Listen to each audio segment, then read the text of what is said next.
Brothers and sisters, greetings and peace be upon you. Salamun alaikum, shalom, bonjour, ya Ali, all the greetings in the world out there. I'm just going to test if my live feed is working because... Excellent, okay, it's working. As I have promised you, my weekly show will continue on this very page every Sunday at 5 p.m. Australian Eastern Standard Time. And the aim from these programs is to, number one, raise awareness about what really lies within the books that form the violent Sharia law that lead to the beheading of our citizens and the innocents around the world.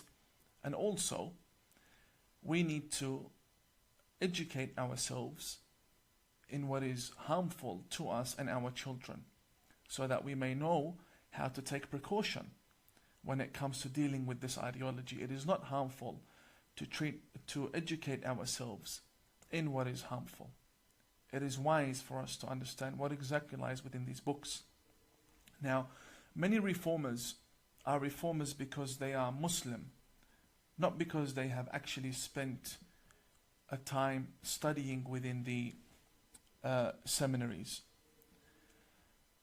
Not that it is a requirement that one needs to have some sort of degree in order to stand against ISIS, but I think the world we live in is more interested in stamped documents from radical institutes than the actual truth that lies within the very books. This here between my two hands is the manual for every single Muslim on the face of the earth. Every single Muslim believes in what I am holding between my two hands. They may indirectly or directly believe in it. Meaning we may have a minority of Muslims that say, well, we don't believe in all of this, but they believe in books that depend on sources from these four books.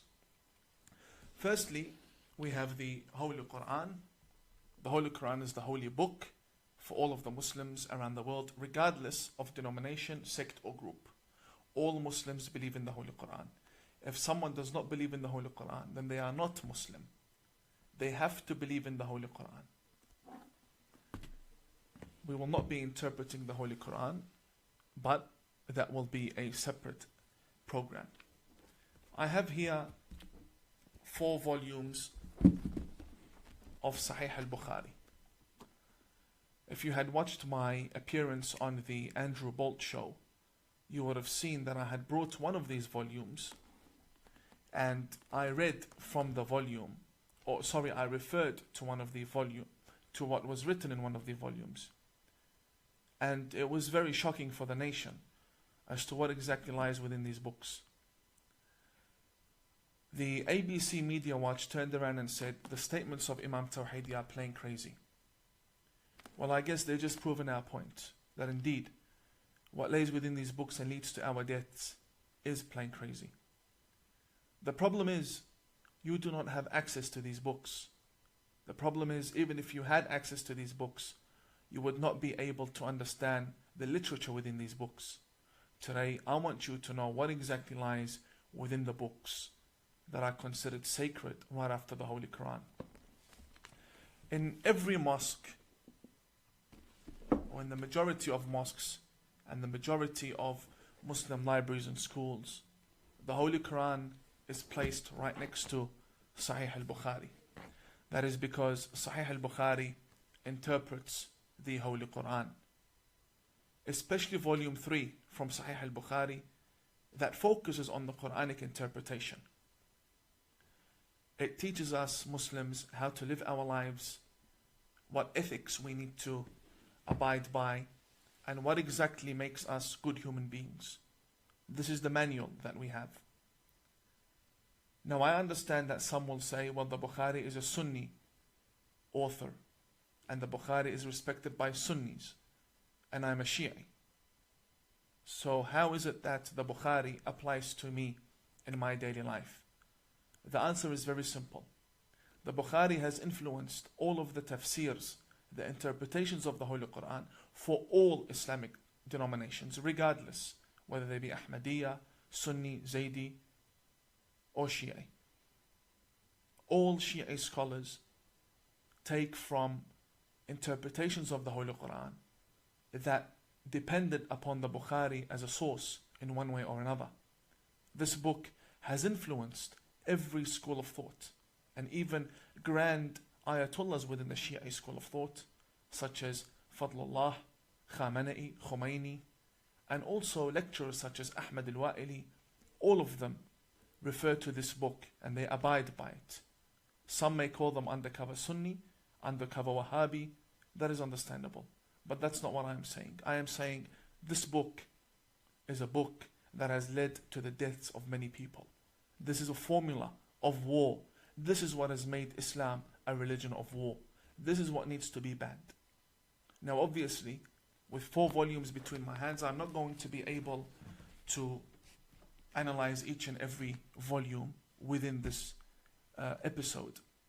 But we are going to skim through these 4 volumes to find out what exactly is this book like, what was the line of thinking of this author, what on earth was he thinking when he compiled this, and why are the Muslims silent? But before I come into speaking about the Bukhari, it is worth asking a question. How come the Muslims who don't speak Arabic, other than the Imams, and how come the Muslims who don't speak Arabic completely, and how come non-Muslims, university teachers who have studied Islam and received degrees in Islam, how come they haven't come across this? Why is it that we are now learning about this Bukhari? The answer is very simple. When you go to a Muslim bookstore and you say, can you give me a copy of the Bukhari? You would expect to get this, but instead they will give you this. They'll give you 1 volume that is made up of Arabic and English. They have cherry-picked and selected for you and translated for you what they want you to read from Sahih al-Bukhari. They do not want you to read everything within Sahih al-Bukhari. As you can see, they have titled it Sahih al-Bukhari, the early years of Islam. And they explain and translate. But this is not al-Bukhari. This is a small compilation from what they want you to know about Bukhari. This is the real Bukhari. We who seek knowledge want to know what forms this radical ideology. We want to know what's in the book. Therefore, let's get into it. Muslims go around the world rioting, killing people, because they believe that their Prophet Muhammad has been insulted. I'd just like to double check if the voice is actually reaching you. Brothers, my dear friends, brothers and sisters, if you can hear me clearly, before I get into the topic, can you please type 1 for me? Just some of you give me 1. I'm reading the comments.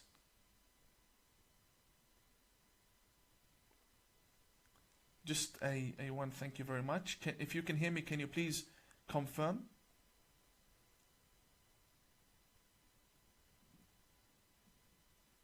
Okay, excellent. We've received confirmation. The Muslims say that Prophet Muhammad is the best role model. They say that Prophet Muhammad is the best human being and that we should all follow him. I, as a Muslim, believe that. Why?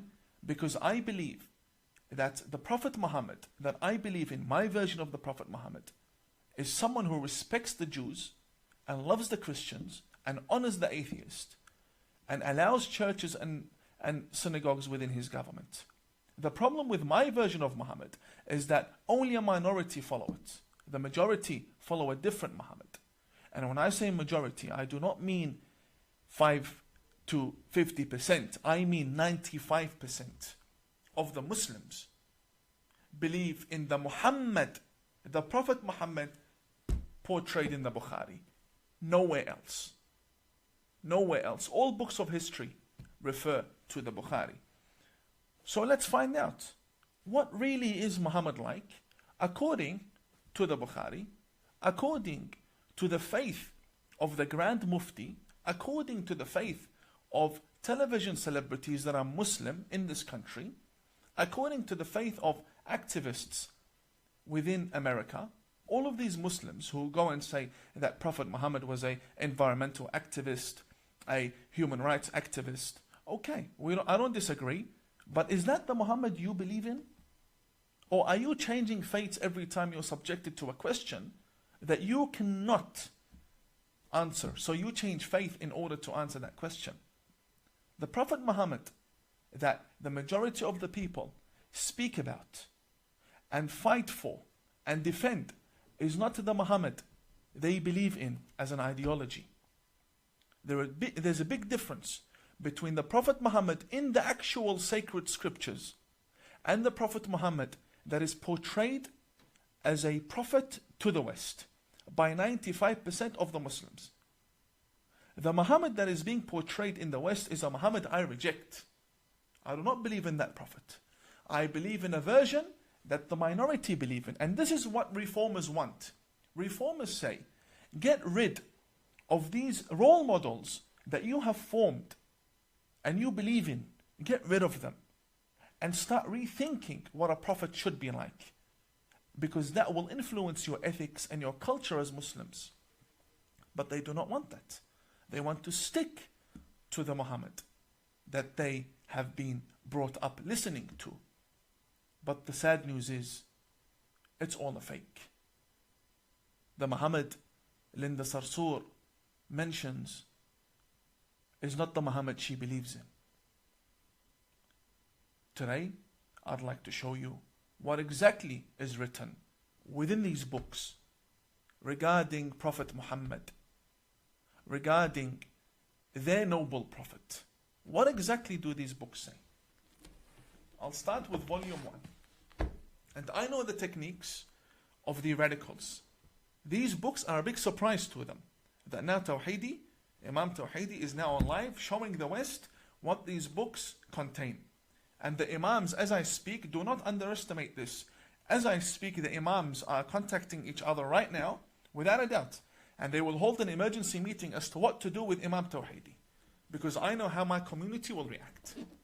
So before they start saying this is a fake cover and the inside is not the real Bukhari, I'll have to show you up close that this is the Bukhari. This is Sahih al-Bukhari. And this here is volume 1. And I will show you the license of the publication. Just for the record, you can pause the video later on. This was printed in Beirut, Lebanon, and it was printed by the publisher Dar al-Kutub al-Almiya. It was printed in 2014, and it is titled Sahih al-Bukhari, The Correct and Authentic Traditions of al-Bukhari, and it contains prophetic hadith. This is volume 1. This is exactly what I was taught. Let me show you why I had to rebel against the school of thought that once upon a time wanted me to be a missionary to the West. So you can understand why these statements are being issued against me, saying I'm a fake. I'm a fake because I left this. We don't need to go too deep into the book. First volume. And let's look at the first 100 pages within the book. Page 45 of this very book, volume 1, and segment 5, it is called Bab al-Takhfifi fi al-Wudu'. It speaks about the purification and purity of oneself before engaging in any form of prayer. Muslims wash themselves 5 times a day, meaning they wash the face, they wash the hands first, then the face, Then they come to the two arms and wipe on the head, and then they wipe on the feet. This is called the ablution. It's called the wudu. The wudu. It's also pronounced wuzu or wudu. It is a must. There is no prayer accepted in Islam without that purification beforehand. They mention the Prophet Muhammad. They themselves, 95% of the Muslims believe in this. They say that the Messenger of God, Muhammad, came to a house, and I will recite in Arabic. ثم اضطجع فنام حتى نفخ. He laid down, slept, and began to snore. ثم أتاه المنادي. Then the caller for prayer, the person who wakes him up for prayer, came to the Prophet Muhammad. And he said to him, it is time to pray. فقام معه إلى الصلاة. Therefore the Prophet Muhammad woke up and went with the person who woke him up to go and pray together. فصلى ولم يتوضأ. And Prophet Muhammad prayed without washing himself, without purifying himself. This shows you that the Prophet who taught these 95% of the Muslims to wash themselves before praying, he himself does not wash himself. He himself is a hypocrite. And he himself has no prayer that is accepted. This is what they believe in. This is the hypocrisy within the Bukhari. Now we Shia, we don't even believe the Prophet needs wudu to begin with. The Prophet and Imam Ali, they don't need wudu. They are pure. Jesus, Moses, all messengers of God are pure. Yes, Umar ibn al-Khattab needs wudu. Umar ibn al-Khattab, who spread Islam by the sword, he needs wudu. He needs purification. As for a prophet, it doesn't make sense. So number one we have here, let's make a list of this. And I advise you to make a list along with me. So we have a prophet who is not pure when praying. If we move to page number 47, segment 14, it says here what is much worse than what we had just listened to. It states that a man by the name of Abdullah bin Umar, he says, فَرَأَيْتُ رَسُولَ اللَّهِ يَقْضِي حَاجَتَهِ مُسْتَدْبِرَ الْقِبْلَةِ مُسْتَقْبِلَ الشَّامِ, which means I saw the messenger of God, I saw the apostle of God in public performing his number one and number two in the middle of the street while facing Sham. Sham basically means Palestine. In another tradition, it says that he was seen مستقبل بيت المقدس. He was seen facing towards Masjid al-Aqsa. Now we have the Palestinians, they're fighting for Masjid al-Aqsa. They're fighting for the Aqsa Mosque in Israel. And here the same Muslims tell us that their Prophet used to do number one and number two facing towards that direction. Deliberately. This is the Prophet you believe in. And this is the Bakri version of the Prophet. This is the Umari version. And a prophet from God in the middle of the street doing number one, number two for everyone to see him. And it gets reported in history after 1,400 years. And you're proud to be following such a prophet? If we come down to page 62, we're still within the first 100 pages. We're still within the first 100 pages. Page number 62.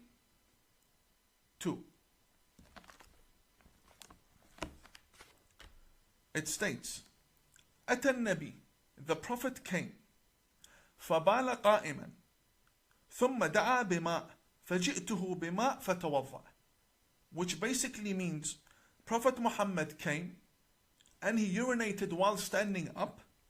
He wanted water, we got him water. Then he performed ablution, he performed the wudu. in order to pray. The problem is in Australian media, the radical preachers in Sydney tell me and you that if you stand when you urinate, you are doing an act that is like the act of animals. That's what they say. They say only animals stand and urinate. And here the very Prophet stands and urinates. I will show you. I'm not here making things up here. All highlighted in yellow for you. I'll bring it up to the camera. That the Prophet, peace be upon him and his family, urinated when standing. Which means he's a hypocrite. And he has no ethics, according to the Bukhari. And I would love for the Grand Mufti, and I would love for Brother Walid Ali, Dr. Walid Ali, Sister Linda Sarsour, to come and defend their Prophet. This is your book. Either you denounce the book or you denounce the Prophet. Which one is it? So now we have a Prophet who urinates when standing like an animal. Like an animal. And we have number 1 and number 2 in public. This is the book that forms Sharia law. Let's read what's in this book. Come to page 72 of volume 1 of Sahih al-Bukhari.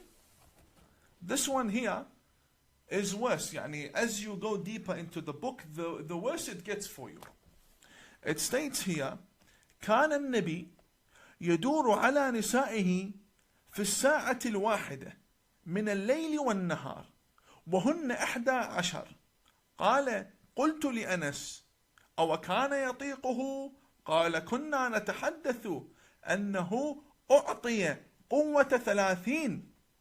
What does this mean? It means that the Prophet Muhammad used to visit all of his wives, and they were 11, and he would engage with them all in sexual intimacy. And he would do that during the day and during the night. And all 11 of them. And he wouldn't wash himself. He would not wash himself between each wife. So the person who narrated this report, he said, is this true? That Prophet Muhammad has the ability to satisfy 11 women? Here it says, he was given the power of 30 men. Yeah, Bukhari, who are you trying to fool? Who are you trying to fool? When you read this is the Prophet Muhammad that we were taught. I didn't bring this from Jupiter. This is the book for the greatest scholar in Islam after the Quran, according to 95% of the Muslims. I didn't make this up. It's in the Bukhari. I'm more than happy to bring this on any platform and we'll debate about it. This is very sad. Very sad. Prophet Muhammad, who you love and you go around killing people for. This is your hypocrisy. This is what you believe about your Prophet. This is the issue when we say ISIS came from Sunni Islam and they are doing what they are doing in Iraq. Everything is focused about the sexual desires that they have. Blow yourself up to get 72 virgins. This is your Prophet. Running around during the day and the night. He has nothing better to do. God sent him to engage in intimacy. He had nothing better to do, according to your most important source. Now this, and we're still on page 72. We're still on page 72, over here. Page 72. We haven't even reached page 100. And it just gets worse. This is volume 1. Volume 1 from Sahih al-Bukhari. As we are going through these books, you will see that the level of intellect and integrity and dignity and respect that the author has when speaking to his people regarding his own Prophet is very low. Very low level of respect when speaking about the Prophet. And none of us would want 1,400 years down the track to have a most important book circulated everywhere, considered sacred, that contains matters of your private lifestyle, matters of how you would deal with your wife. These are shameful things, and these are present in every mosque. And this is why our youth focus on the 72 virgins. Because if their Prophet is running around after women 24/7, in the day and in the night. في الليل والنهار. It's written in the book, during the day and during the night. Then we cannot blame the radicals for wanting 72 virgins. Now we come to page 221. 221. The chapter of jihad begins. And this is the problem that we have when it comes to jihad. This here is volume 2 from Sahih al-Bukhari, the most sacred book after the Holy Quran. And this here is the chapter of jihad, so nobody says we're making things up. Chapter of jihad. We will open the chapter of jihad that is present in all of our mosques. Thank you very much. Thank you very much for importing these books from overseas. Segment number 7 in chapter 6 of volume 2, page number 223, as I have highlighted for you. I don't know how clear that is. I can provide you with scans if you like. The name of the chapter says it all. The name is called Bab Tamanni al-Shahada. The chapter of loving martyrdom. I want the Grand Mufti to answer me, what does this mean exactly? Because I know they will say it took it out of context. No problem. I'm an Imam and I've taken it out of context. You explain, please. قال رسول الله صلى الله عليه وآله والذي نفسي بيده لوددت أني أقتل في سبيل الله ثم أحيا ثم أقتل ثم أحيا ثم أقتل ثم أحيا ثم أقتل.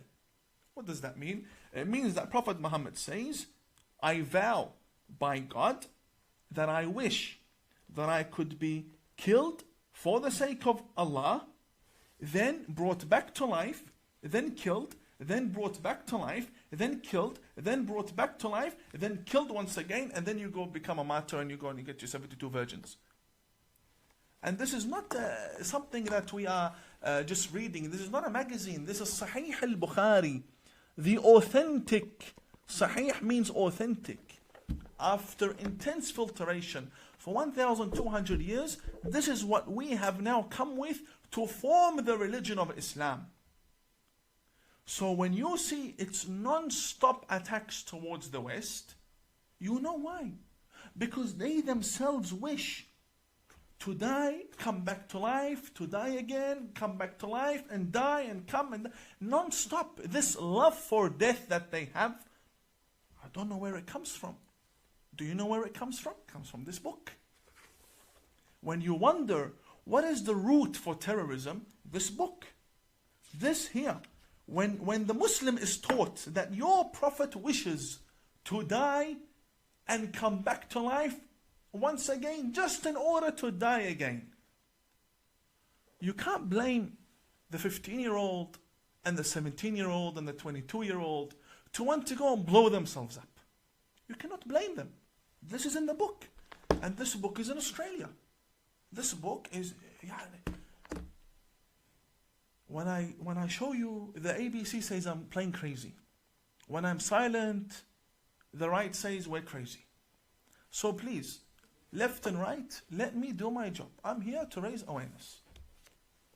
Now, we've finished from an example. These are all examples I'm giving you. I cannot go through the whole book. Examples I'm giving you with regards to jihad.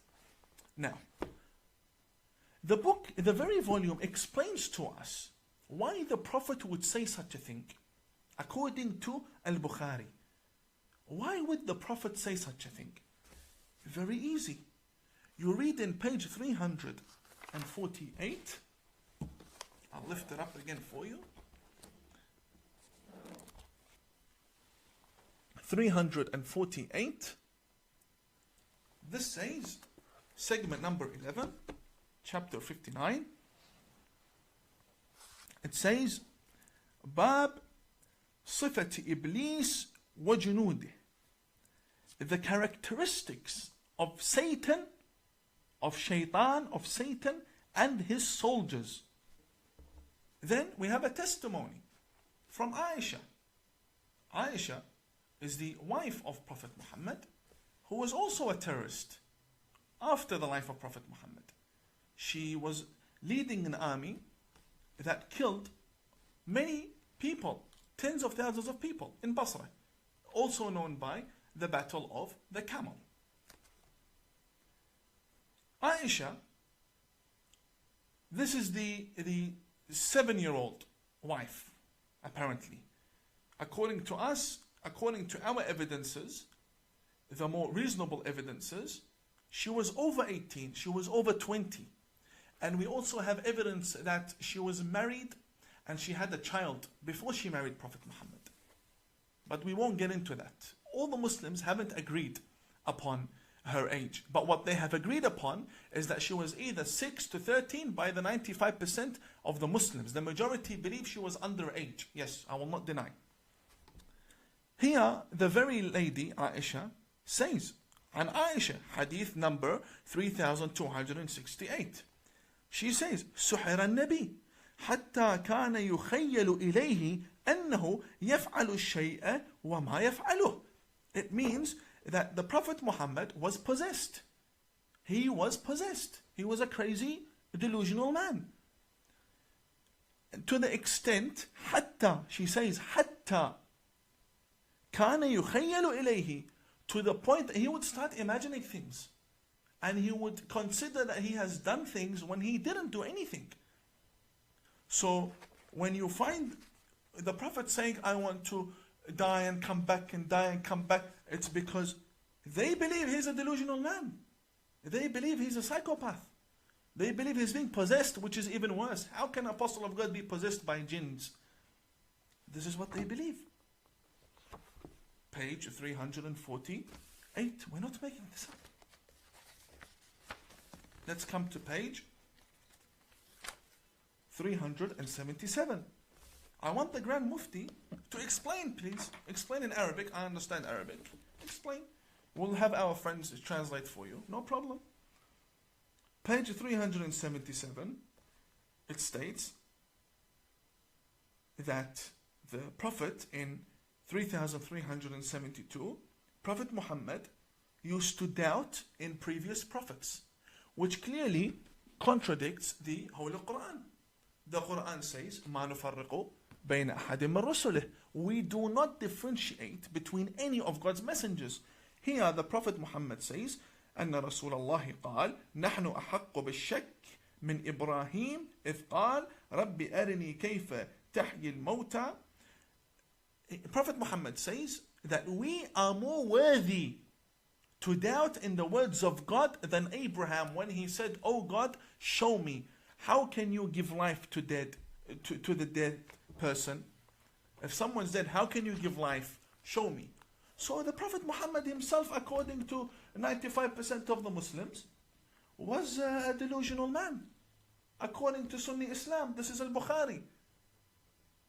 So if your Prophet was doubting in his own message, in the revelation that had come to him, then why do you not allow anyone else to doubt in your Prophet? Why do you always want to paint a good picture? Firstly, reform, get rid of this book, and then we'll start a new platform of understanding what are the good things in the life of Prophet Muhammad that you can learn from. Not this book. We're up to volume 3. Volume 3 from Sahih al-Bukhari. غلط al-Bukhari. Volume 3. And here I have a challenge. I have a big challenge right now. I'll just double check since I turned my live off. Okay, we're still going.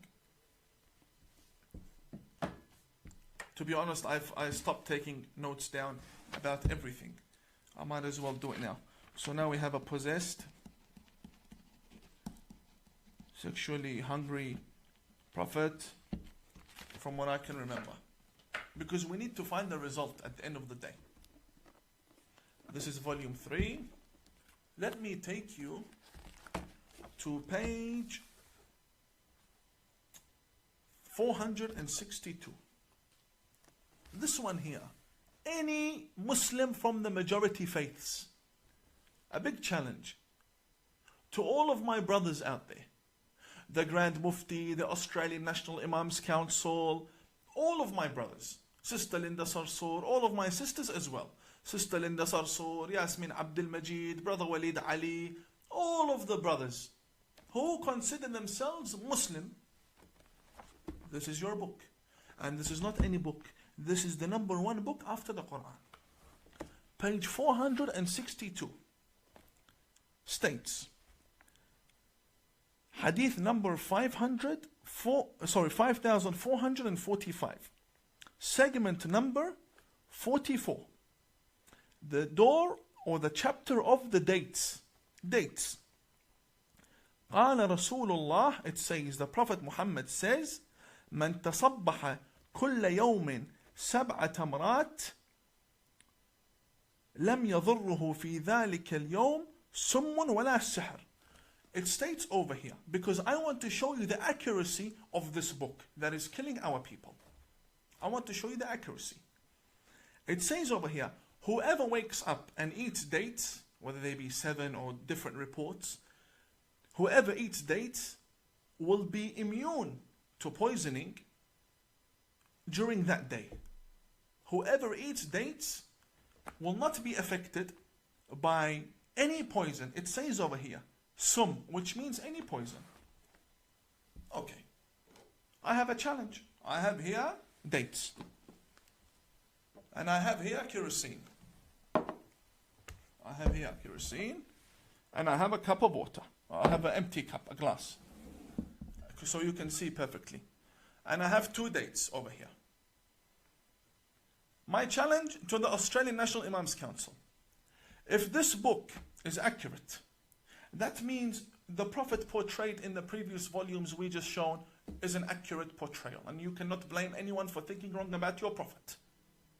If it is not true, then denounce. Say this is not a good book. Do not consider it sacred. Because people are dying because of the chapter of jihad. If it is true, then come. Here, I have 2 dates for you. I have 2 dates and it's iftar time. Now you're breaking your fast. 2 dates. And I will pour you a cup of kerosene from Bunnings Warehouse. Come drink. Yalla Habibi, come. Come drink. And I want to see how you will not end up in the hospital. If you end up in the hospital, then you have done that to yourself for the sake of your own faith. If you end up dying or you end up with serious injury, then you're a victim of your own faith. This is what you believe in. And if you end up healthy and nothing's wrong with you, I will convert to your faith. I will resign as a Shia Imam and I will come and I will kiss your feet and I will study under you. I will start all over again. If you can prove me wrong, come. I'll pour you 1 cup from this after you have 2 dates so we can see exactly, is this book accurate or no? If it is really the word of God and if it's really what you believe is correct, come. I give you 2 dates plus here kerosene and enjoy. This is nonsense. This is volume 3. Now we're up to volume 4. And volume 4 is a tragedy within a tragedy within a tragedy. Volume 4 from Sahih al-Bukhari. Volume 4 Sahih al-Bukhari. And by the way, the books of the Shia will come next. This is the main Sunni author. Shia authors will come next. I will bring the Shia books and we will see exactly what's going on in this faith. We'll bring them all. The books of Khomeini and the thawing of the underage children, they will all come. So now we have volume 4, because this is very interesting. Because this is very interesting, I'm going to show you the license again of this very volume, so nobody says it's a lie. Okay. Now let's go very far away from the whole world of jihad, and I'm pretty sure Islam has something to offer. I'm pretty sure 95% of the Muslims believe in a faith that should have something to offer, yani at least some medicine. Let's take a look at the medicine here. Also page 16. Page 16, it says the chapter of medicine with the urine of the camel. تفضل. Chapter of medicine with the urine of the camel. Medicine, medication, cure with the urine of the camel. Let's read. It states, a group of people came and visited the Prophet in Medina, which means he had a government. I don't believe the Prophet had a government, but I believe he had a strong establishment. We'll speak about the government of the Prophet in a different time. As for now, they came to Medina, where the Prophet had his religion established. And they became sick. What do they do when you become sick and you have the Prophet? He's the best doctor. So they went to the doctor. The best doctor in the opinion of the Australian National Imams Council. The best doctor in the opinion of the Grand Mufti, Dr. Ibrahim Abu Muhammad. The best doctor according to all of the Muslims. The best doctor, the Prophet Muhammad. This is your book, not mine. This is your book. What does the best doctor say to the sick people that came to him? And what did he do when they took his prescription and ran with it? What did he do to them? فأمرهم النبي, they were sick. فأمرهم النبي, he ordered them أن يلحقوا براعيه, that they go after the owner of the camel. يعني الإبل, it states here, يعني الإبل, which means the camel. فيشربوا من ألبانها وأبوالها, to drink from its milk and urine. فلحقوا براعيه فشربوا من ألبانها وأبوالها. Not only did they listen and ignore, no, they actually chased the man who had the camel, and they stopped the camel, and they drank from the camel's urine, and they drank from the camel's milk. حتى صلحت أبدانهم. حتى صلحت أبدانهم. Until their bodies became strong again, and now they have the ability to go back to where they once came on foot, and they're strong, and everything is well. They're no longer sick because of the cure in the camel's urine. So what did they do now that they are strong? فَقَتَلُوا الرَّاعِي وَسَاقُوا الْإِبِلِ. After they drank from the camel's urine, they killed the owner of the camel, and they stole the camel. Now, until now, we have a tragedy. Because if this is real, then we have a tragedy. What is coming up, it's something I cannot call a tragedy. Watch. The Prophet orders them to go and drink urine from the camel. They go, they drink the urine and the milk, and then they kill the owner, they steal the camel, and they come back. Listen to this. فبلغ النبي, the Prophet heard, Prophet Muhammad heard. فبعث في طلبهم فجيء بهم. So he said to his companions, go bring these two people who did this to the owner of the camel. So they brought them. What did Prophet Muhammad do? فقطع أيديهم وأرجلهم, according to them, to the 95% of the Muslims. Ya Grand Mufti, can you please explain? The Prophet here chopped their hands and their legs. Why? Because they stole a camel. It states فَقَطَعَ أَيْدِيَهُمْ وَأَرْجُلَهُمْ وَسَمَّرَ أَعْيُنَهُمْ. And he brought two nails, the nails that you would use for the wall, and he poked their eyes with it. Yani, this is a terrorist. What kind of a doctor is this to begin with? Yani you have someone who's sick, comes to you, you refer them to go drink camel urine, and then when they steal the camel and they kill the owner, you chop their hands and their legs, and then you poke their eyes with nails. This is your prophet. This is your prophet. I did not make these books.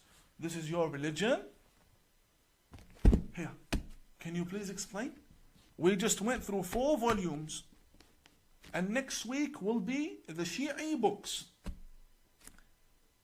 These are your volumes. Can you please explain to me? Because what I did now, I translated what is in the book.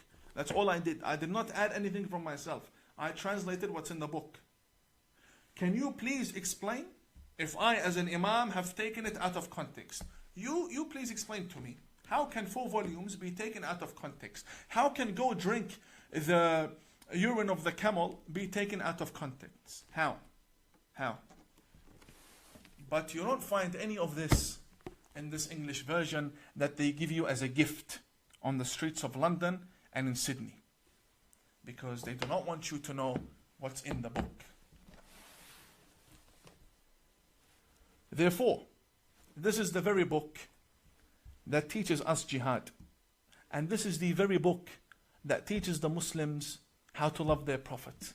We saw their Prophet, and we saw the jihad, and we saw exactly what Bukhari teaches. Dear Grand Mufti, dear Mufti of Egypt, dear Mufti of Lebanon, Mufti of Syria, any Mufti, come defend your Prophet.